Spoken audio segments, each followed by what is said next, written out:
số 1 là bác buộc vào. Cái quả nào thối bác lấy ra, cái quả thối không bán cho họ chứ họ chỉ tới.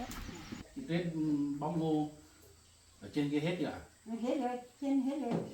Đấy, bây giờ lấy bẻ bên dưới có. Vâng, vậy thì mẹ con mình đi hộ chị Tuyết bẻ. Vâng vâng. Tăng cân.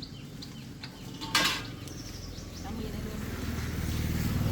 Là ăn việc lên quanh nhà mà. Việc đồng án các thứ không làm thì cũng người mình về nhà nông cũng phải làm.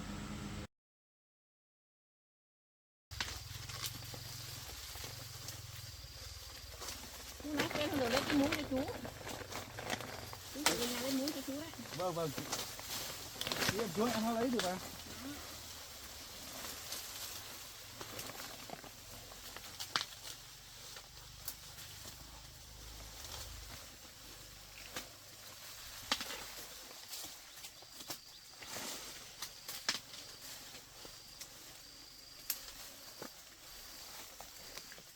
Ôi được một gùi rồi đi về đó. Vui chưa? Đây đổ cho cháu mang về nào.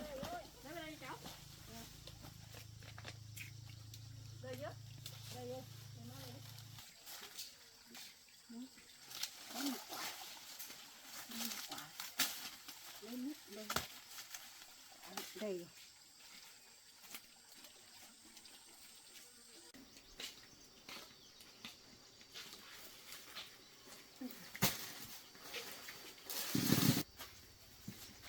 Đây cháu đủ. To lắm đấy. Bác gọi thế này. Con ấy ra. Tí nào thì bẻ cho bác ạ. Thôi sau ngày mai mình bắt vỏ cũng được rồi. Bác đi trước đi cháu lấy cái nón cho cái mũ cho chú Đạt rồi.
Rộng quá đi. Rộng lắm. Hôm nọ cháu định phát rồi mà thôi. Thấy ngô nó già không phát nữa. Nó không phát để trồng luôn. Bác đầy gùi bác về đấy. Nó nặng đấy. Bác để đây cho cháu gùi về cho. Vâng. Bác đổ vào đây.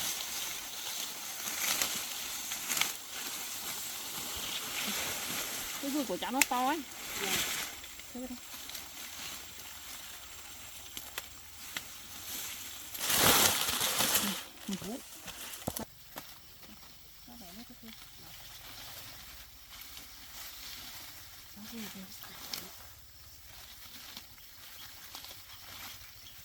Cái dây này không có chắc lắm. Rồi quả rồi bác bà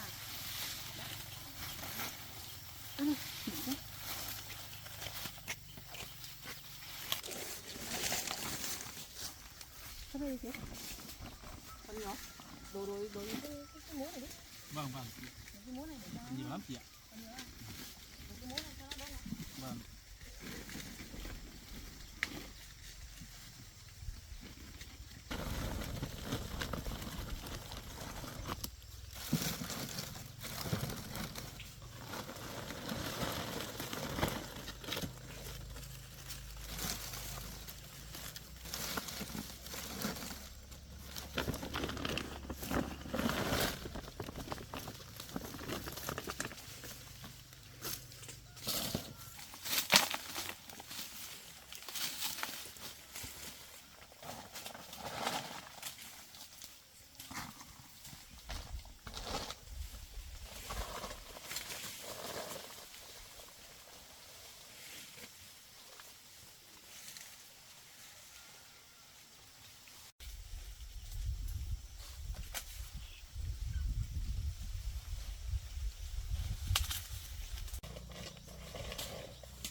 Vui đấy nhà.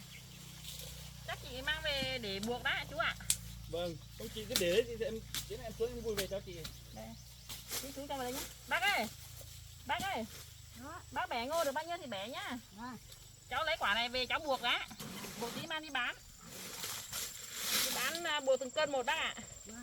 Đi bán nó mới dễ.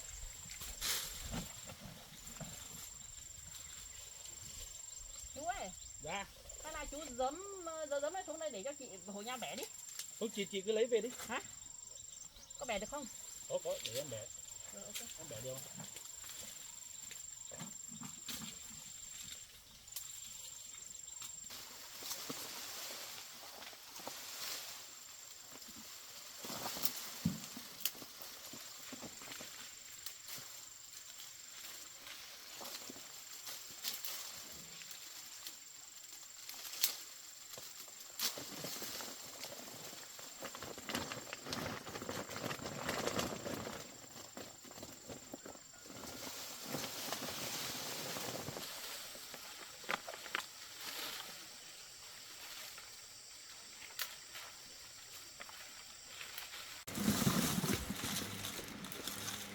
Cảm ơn chú Đạt quá, hộ mình đấy. Không chờ đến khó phết ạ.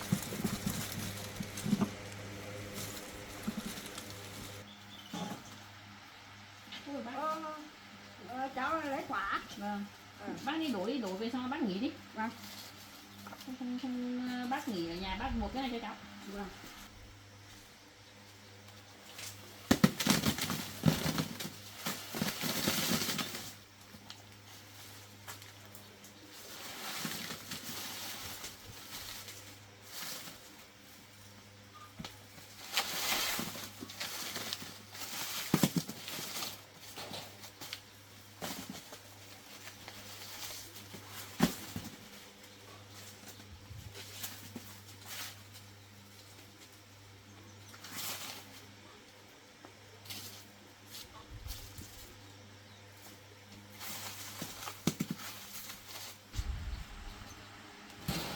Bác nghỉ đi bác đi.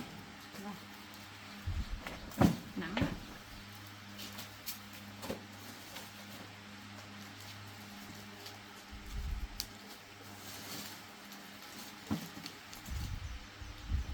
Toàn thối rồi bác ạ. Cái con gì nhỉ? Cái con bướm ấy. Con bướm nó toàn đốt thôi.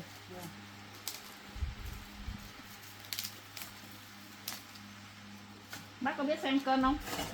Bác có biết xem cân không? Tí bác chọn ra bác về lấy cái này là số 1 nhé. Bác cứ đặt lên đây nó đến cái số này xong là bác buộc nhé. Cháu đi bẻ ngô.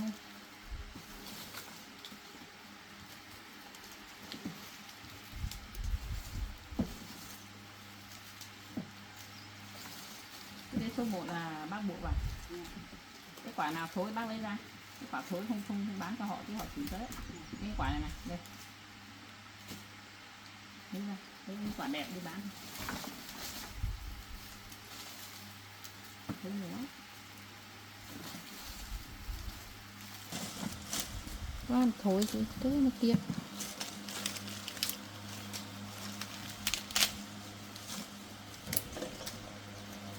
Cho nó cân mốt đi bác ạ, tươi tươi một tí cũng được, cho họ tí kiểu mình có cả cái cành này này, cho họ tươi một tí.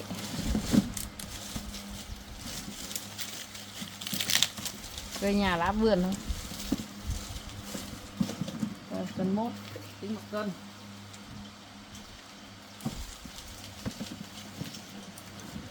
Đấy, buộc thật đẹp cái này đi bán nó mới đẹp.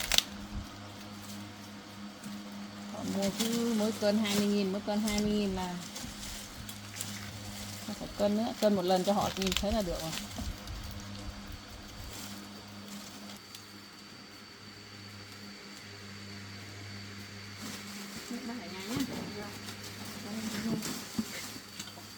Đây cháu đổ ra.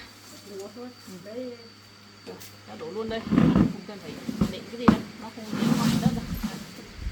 Cái quả thối bác cho vào gùi nhé. Cho vào đây. Ngọt lắm bác ạ. Cháu thích ăn quả.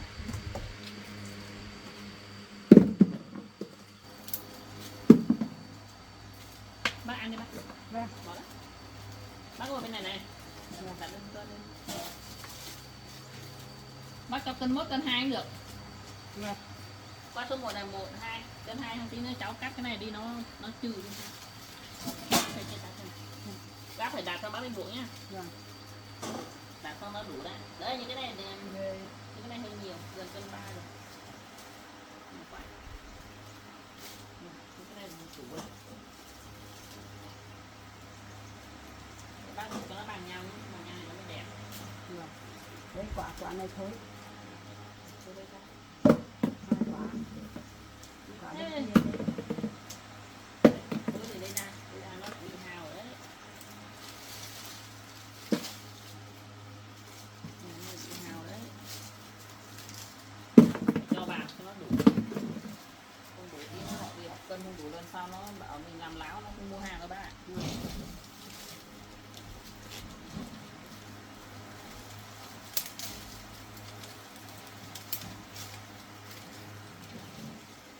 Bác ở nhà làm cái này nhé. vâng.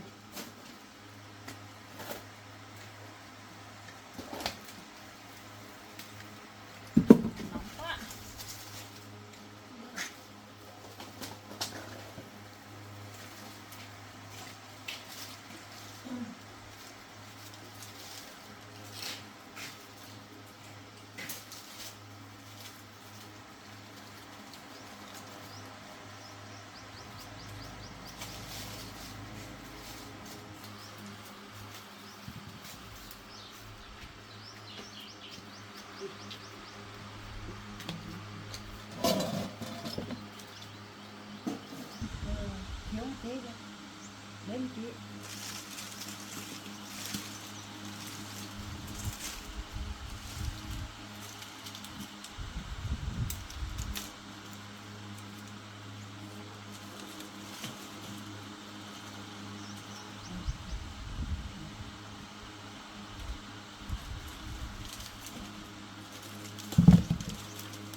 Bác cứ chọn.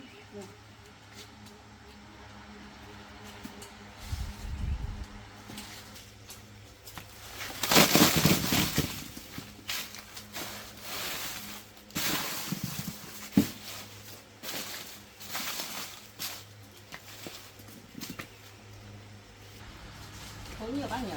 Nhiều lắm nhỉ?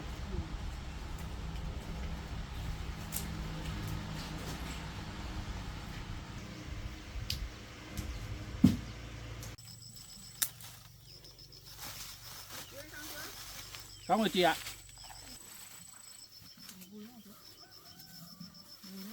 Vâng, em vui chị.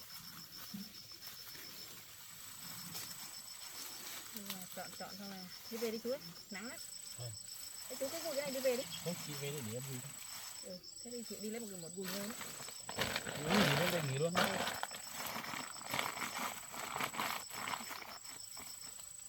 Rồi nặng thế này nhỉ? Chú đi về bụi nhé. Nghỉ ngơi uống nước nhé. Vâng. Chị đi lấy một gùi ngô xong chị về. Vâng. Uống sớm chị nhé. Vâng.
Giờ này chị Tết vẫn chưa về này chị. Bà nhỉ? Chưa về không thấy về.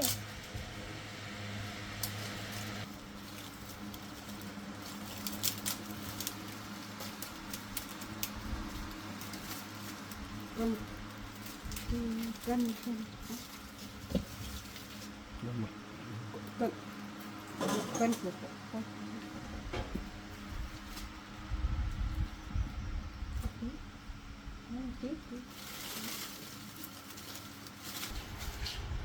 Đủ cây không chú? Chú cần mốt đi chú ạ. Vâng ạ.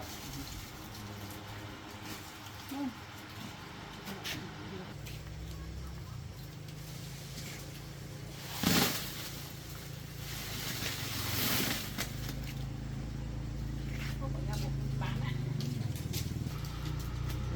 Đấy, 1 cân mốt.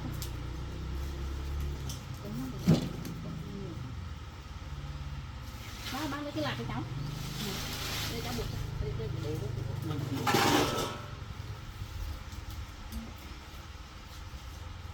gốc to nè, nếu mà năm nay mà được mùa có mà được hàng mấy chục cân đấy. Nhưng mà năm nay mất mùa. Ngoại cho xài lắm chị. Nó không sai bình thường đâu. Cái con bướm nó toàn ăn đấy. Con muốn ăn nhiều lắm. Bướm toàn ăn nhiều lắm. Còn bị thối.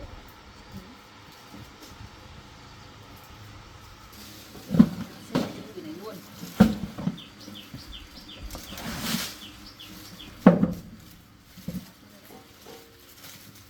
Giá vào đây.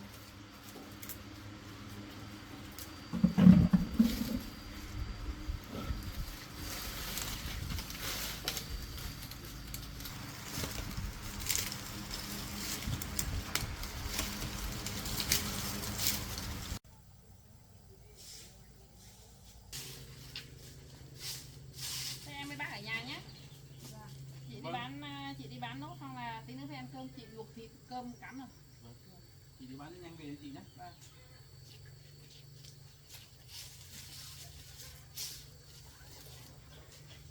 Ai da.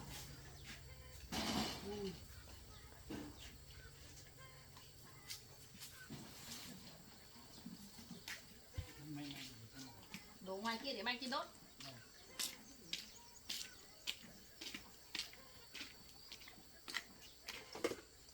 Bán tí là về thôi mà.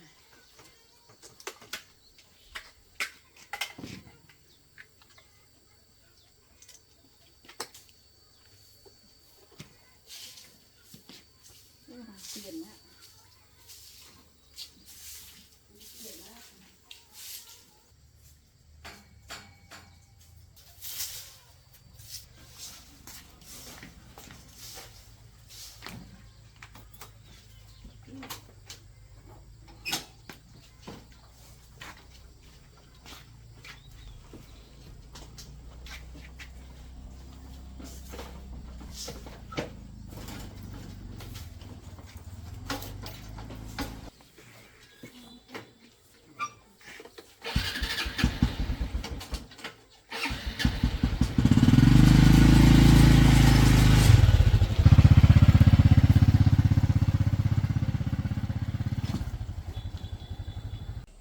Trời nắng quá lấy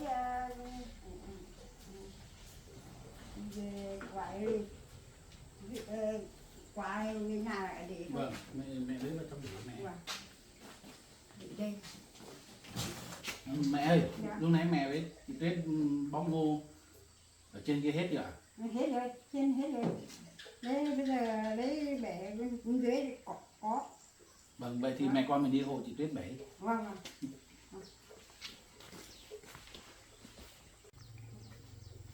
Lấy quần không.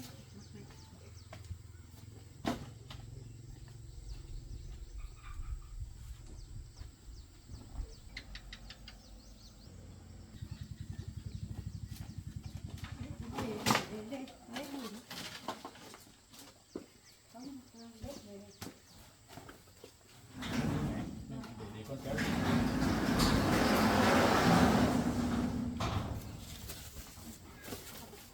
Rồi đi mẹ.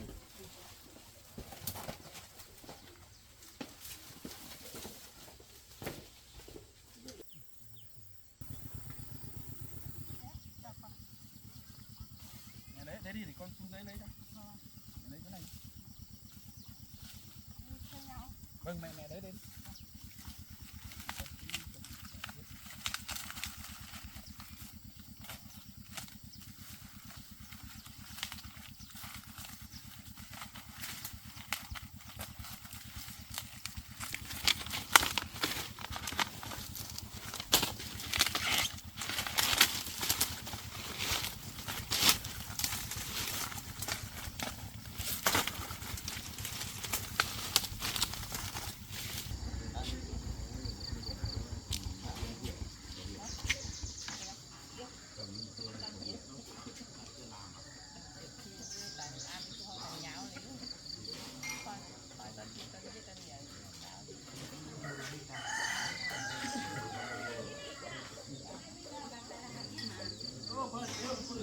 Bảo lấy quả không?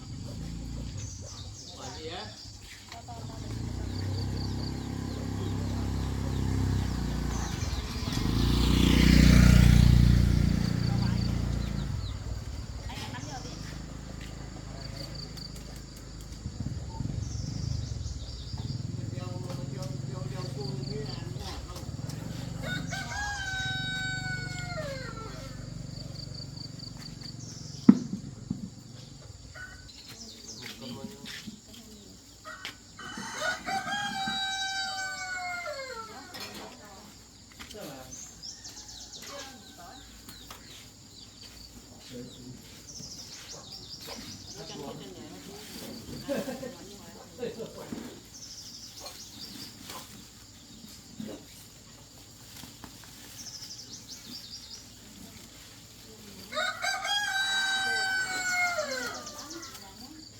Đeo xô nhất là để bán thẻ để tí.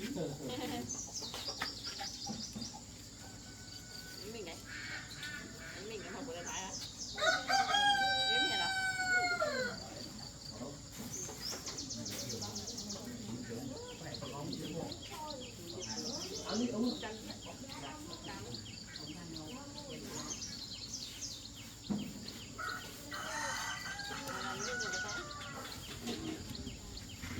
Thế là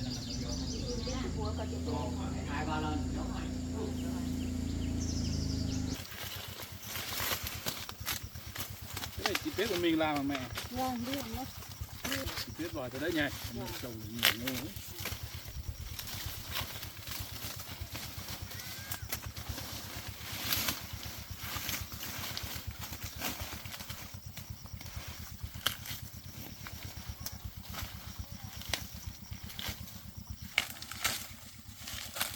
Đấy, ngô này có Tết khá làm thôi. Vâng mẹ.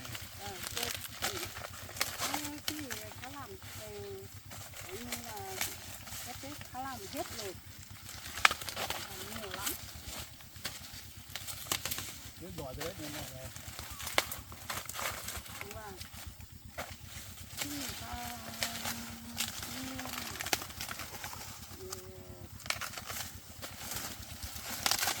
dưa này khách làm.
Mẹ để suối mẹ có ít thôi, mẹ bẻ vào gùi của con ấy.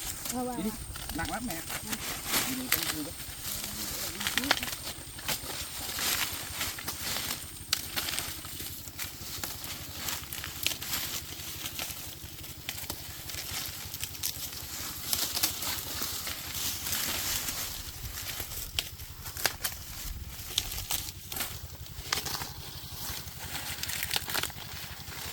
Con ở đây rồi. Để đây hả? Vâng, đi về mẹ gùi ít thôi. Đi con gùi thôi.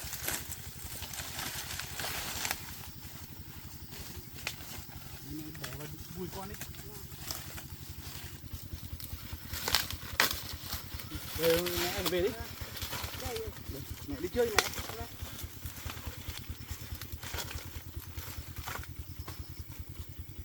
Đi ha. Đây đó.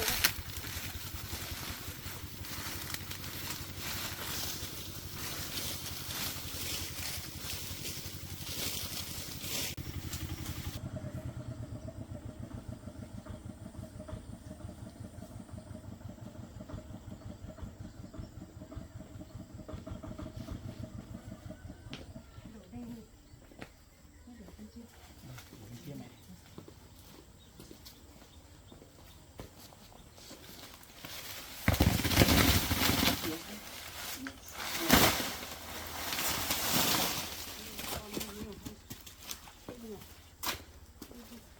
Đi mẹ.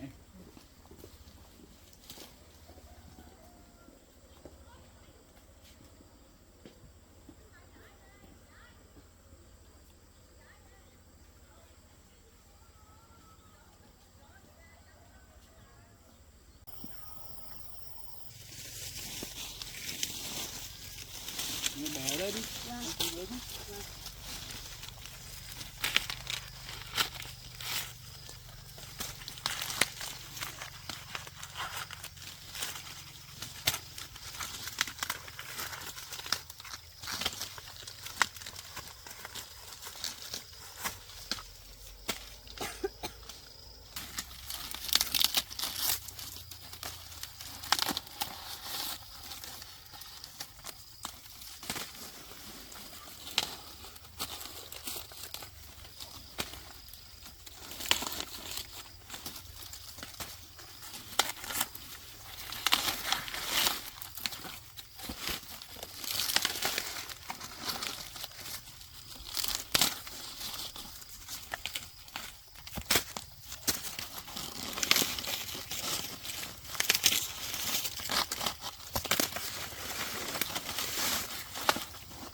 vải của nhà nó một túi này một cân á?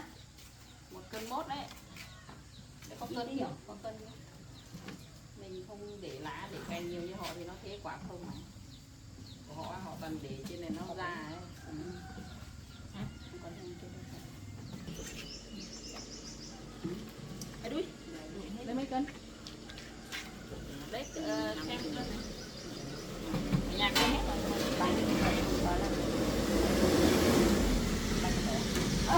Ba chặt bậy rồi. Ba.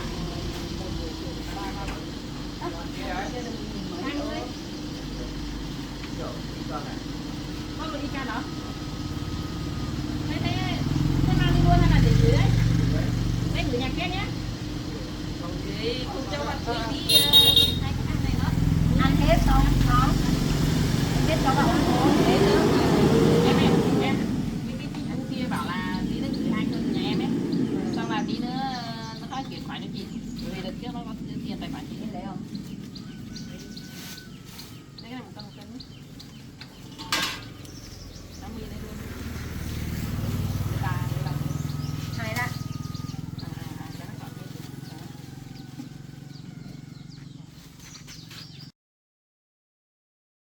Đằng này. Cảm ơn nhé.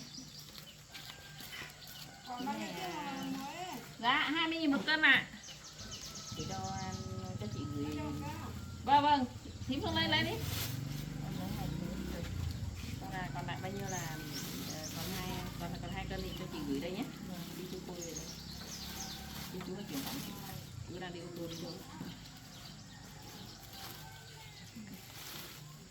Thím ấy lấy à? Thím Phương đây lấy đi. Ui thế thì còn hai túi chị mang về ăn đấy. Chị mang về ăn. Lúc nãy quên đấy. Nãy quên không phải lấy ra ăn. Xuống đi thím ơi đây. 1 cân này thím ơi. Như là em lấy cất ở trong nhà đấy. Treo tí nữa để ngoài nó nắng khéo.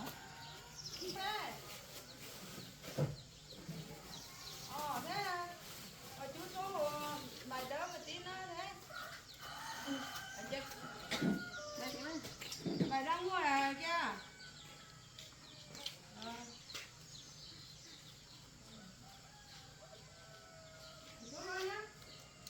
Thím ơi cháu đứng lên chưa?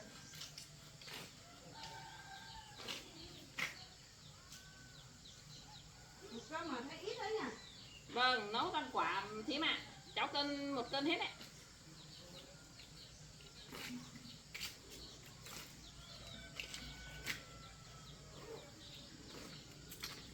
Cân về ăn không cứ đạp bẻ vất vả thế là quên mang đi hết.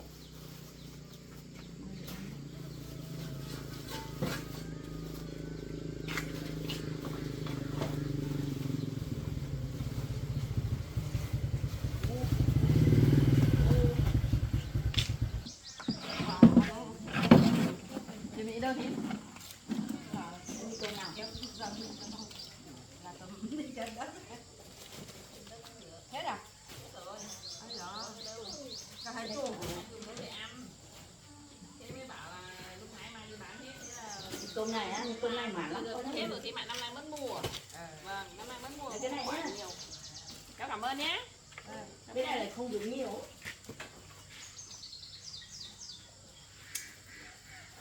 Ăn cái này.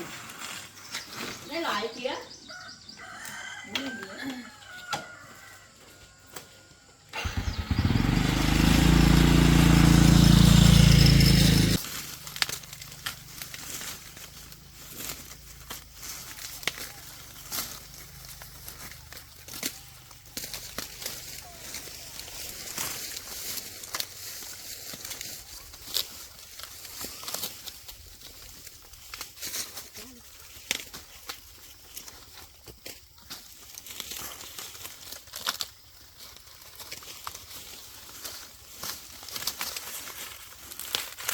Vâng.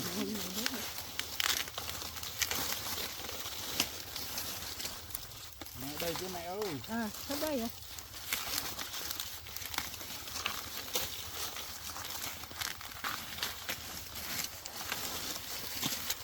Con để ngay đây nhé. Vâng.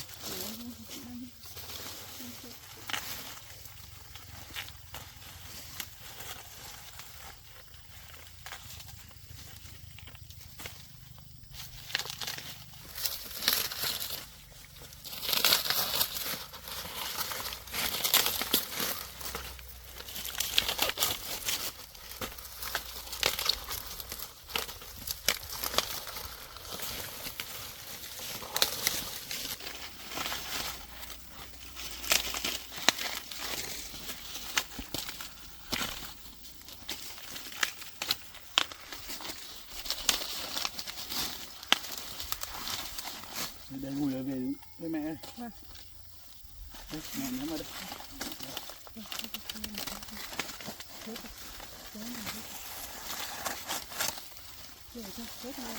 Để mẹ.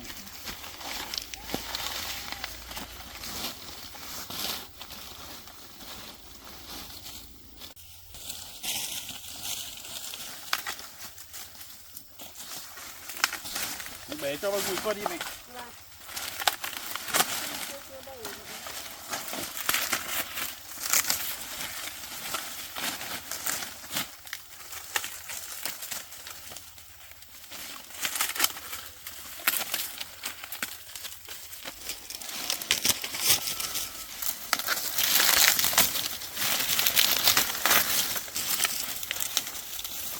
Thôi về thôi mẹ.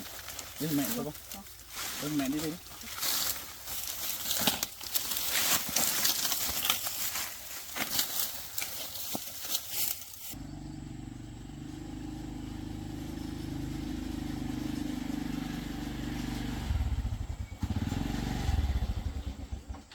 Cứ đạp như vậy đi bạn bày ngu sao nhỉ?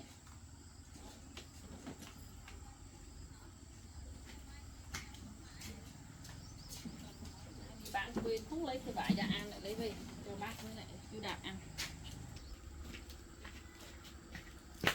Quên đi bán hết.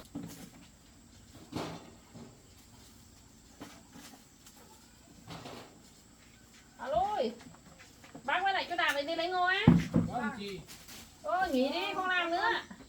Em hỏi mẹ mà vẫn còn một ít ở dưới. Em đi hộ chị bể. Không làm đấy chú ơi. Làm bao nhiêu việc mệt rồi. Ăn cơm thôi. Không làm nữa chú ơi. Vâng chị bán hết quả hả chị? Bán hết rồi. Bác nghỉ đây bác ơi. Tốt quá. cháu bán quả Nghỉ vậy à? mẹ. Bán hết rồi. Nghỉ đi không làm nữa. Mệt quá. Nóng. Chị rửa chân tay đi. Vâng chị. Lúc nãy chị đi bán này quên mang hết quả đi, xong là nhớ mà để lấy hai kia về ăn. Cần hả chị ạ? Cho bác lấy rồi chị. Chị cứ đi bán hết đi. Chân tay. Chị ôn mệt quá.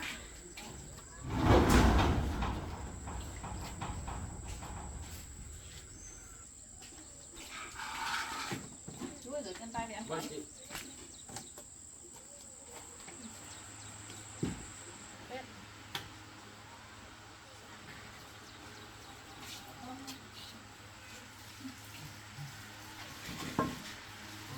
Ăn cơm đã.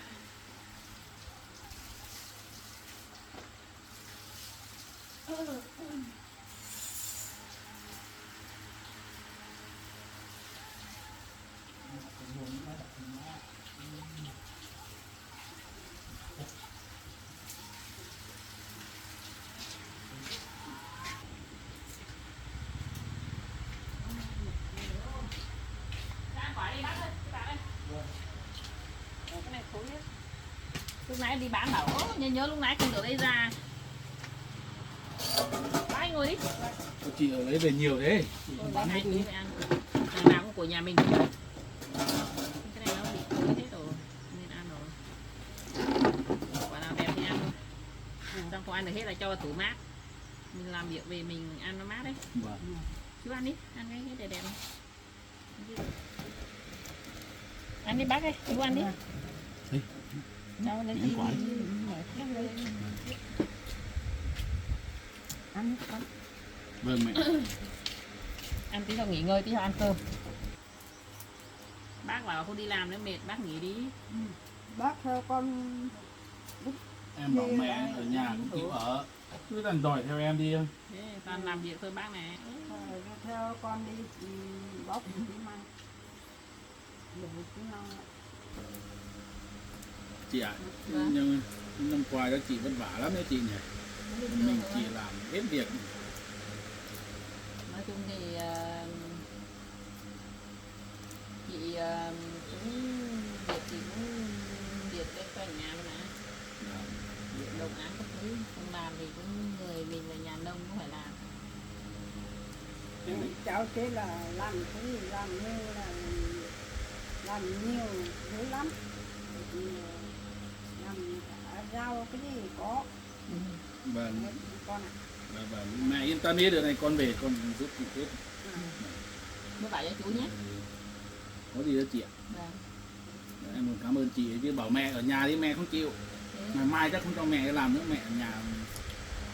Cái đợt nọ chị cứ đi bán hàng xong bảo là bác ở nhà bác chỉ quét dọn nhà cửa xong là đun đi nước tắm xong với lại cắm ít cơm thôi, nhưng mà về toàn thấy bác đi làm việc thì khó lắm. Nhưng mà tuổi này không làm nữa bác ạ. Bác ốm ấy.